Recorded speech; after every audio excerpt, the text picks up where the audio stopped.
The pasta slid across my forehead in slow motion. Steam, red sauce, fast laughter. It wasn't the burn that hit first. It was the sudden hush. Everyone froze.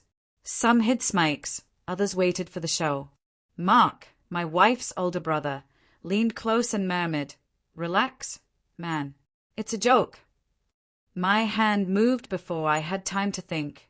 He staggered back into the folding table. Plastic cups bounced off the grass. Just like that, I became the villain. No one asked if I was all right. No one cared that boiling sauce had been dumped on me. My wife stood with her arms folded and snapped, "You need to take every insult and apologize." Something inside me went cold then.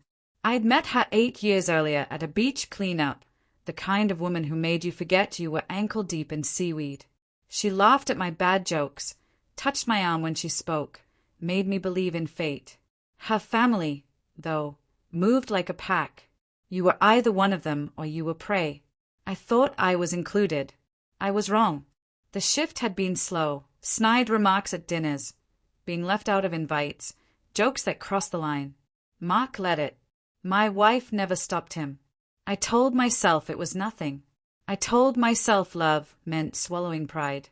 Then came the spaghetti. It wasn't just food. It was the final public proof that I wasn't respected. I washed my face in the bathroom while muffled laughter drifted from outside. When my wife walked in, sauce still dripping from my hair, she didn't ask if I was hurt. She scolded me for hitting her brother. That's when I stopped fighting. I didn't shout. I didn't argue. I watched. 3 days later, while she was at work, I sifted through our shared files. I didn't find an affair, but I found something cleaner. Mark's finances, leveraged to the edge. My wife had co-signed a large personal loan for him, and I, the financially dull husband, had been quietly covering payments for over a year without knowing why. I stopped. I moved every penny from our joint account into my personal one, the emergency fund I'd left untouched. Defaults would begin in weeks, but I wanted them to feel it. The reunion incident was still gossip. My wife kept pressuring me to apologize at the family dinner that weekend. I told her I'd think about it.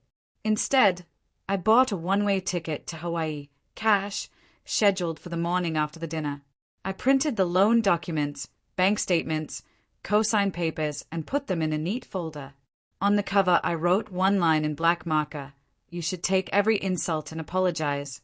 Dinner was at Mark's. I arrived too early. While everyone set up outside, I slipped into his office and left the folder on his desk. Then I returned to the yard, smiled, and joined the circle as if nothing had happened. I didn't bring up the spaghetti. I didn't mention anything. I let them relax. Halfway through the meal, I stood up. I wanted to say something simple.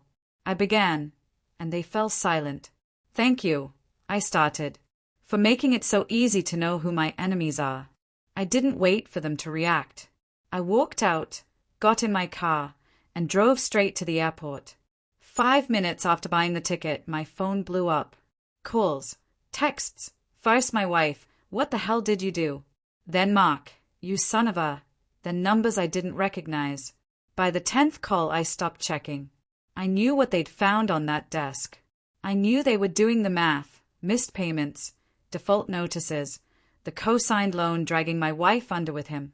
When I landed in Hawaii the next morning, I bought coffee, found a bench overlooking the ocean, and finally read the messages. "We can fix this if you come back. Please answer me.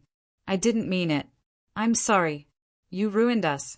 My wife's text swung between fury and pleading, each sentence a different weapon. But every line carried the same truth. She finally felt powerless. Mark would lose the house first, then the cars. Bankruptcy would follow like a shadow. If she stayed with him, if she stayed with his family, she'd drown in debt she couldn't escape. And me? I'd be free, debt-free, no obligations, quietly even. They wanted me to swallow every insult. I had done it for years. I did it until I chose the one thing they couldn't swallow. As the sun dipped over the water, my phone rang again. I let it buzz until it died in my bag. For the first time in years, the silence didn't sting. It felt like peace. I didn't need the apology. I'd already taken it.